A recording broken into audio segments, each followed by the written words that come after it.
الحمد لله رب العالمين والعاقبة للمتقين والصلاة والسلام على رسوله محمد وآله وأصحابه أجمعين بسم الله الرحمن الرحیم۔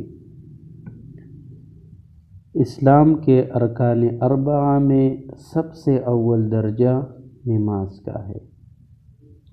ایمان کے بعد جس درجہ نماز کی تاکید آئی ہے، اس کے فضائل اور اجر و ثواب کا ذکر آیا ہے، اور ترک نماز پر وعید ذکر کی گئی ہے۔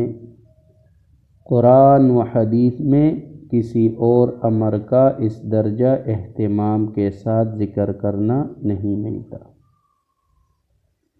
خدا کی بندگی کی جملہ صورتیں انسانوں کے ایک طبقہ پر واجب ہے تو دوسرے پر واجب نہیں، جیسے روزہ صحت مندوں پر اور مقیم لوگوں پر واجب ہے، بیماروں اور مسافروں پر نہیں۔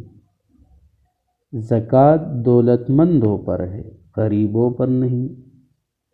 حج کے لیے استطاعت سفر اور صحت دونوں شرط ہے۔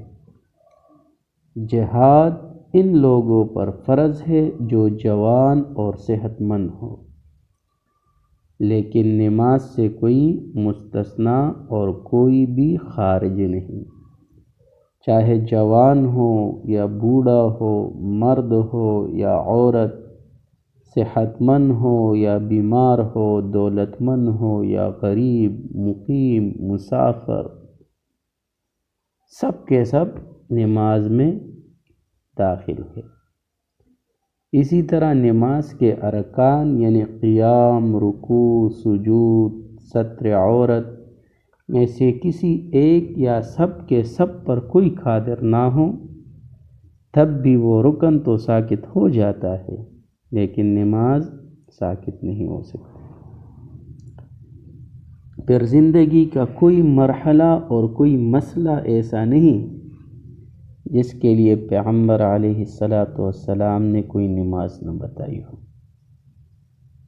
کسی کی وفات ہو جائے تو دعائے مغفرت کے لیے نماز جنازہ، کوئی حاجت درپیش ہو تو صلاۃ حاجت، سورج یا چاند گرہن ہو تو نماز کسوف و خسوف، قحط سالی ہو تو صلاۃ استسقاء، کوئی گناہ ہو جائے تو صلاۃ توبہ، خوشی ہو تو صلاۃ شکر۔ پیغمبر علیہ السلام نے یہ طریقہ سکھایا ہے۔ عارض زندگی کے ہر موڑ پر خالق و مخلوق کے مابین رابطے اور تعلق کے لیے نماز کا سہارا لیا جاتا ہے۔ دراصل اللہ تبارک و تعالی نے انسان کو لاتعداد نعمتوں سے نوازا ہے۔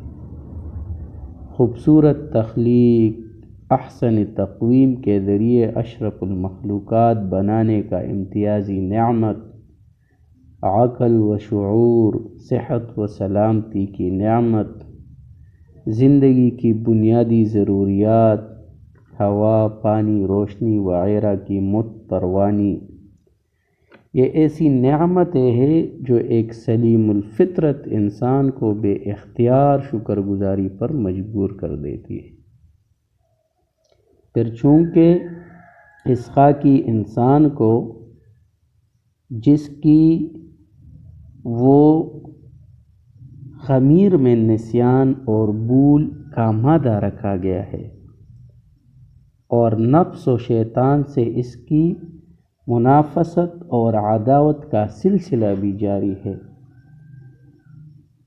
تو اس انسان کو ایک ایسی محرک کی بھی ضرورت ہے جو گاہے گاہے اس کو ان نعمتوں کی شکر گزاری اور بندگی کا احساس دلاتا ہو،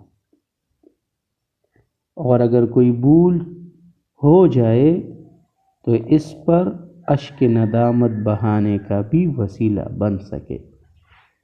لہٰذا رب کائنات نے نبی کریم صلی اللہ علیہ وآلہ وسلم کو اپنے پاس بلا کر ان کو بطور تحفہ اس عظیم عبادت سے نوازا تاکہ آپ علیہ الصلاۃ والسلام خالق و مخلوق کے مابین اس مضبوط اور دائمی رشتے کو اپنی امت کے سامنے پیش فرمائیں۔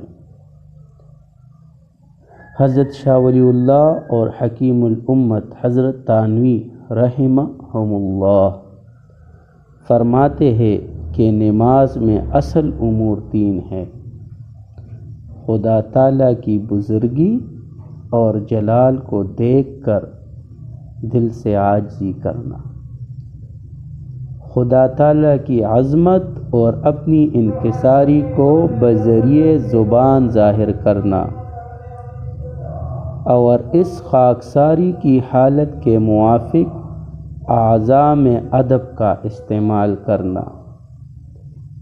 چنانچہ کسی شاعر نے اپنے محسن اور منعم کو شکرانے میں یہی 3 چیزیں نذرانہ کر کے کہا ہے: افادتکم النعماء منی ثلاثہ، یدی ولسانی والضمیر المحجبا، انہیں تمہاری نعمتوں نے میری 3 چیزیں تم کو حوالہ کر دی: میرے ہاتھ، زبان اور پوشیدہ دل۔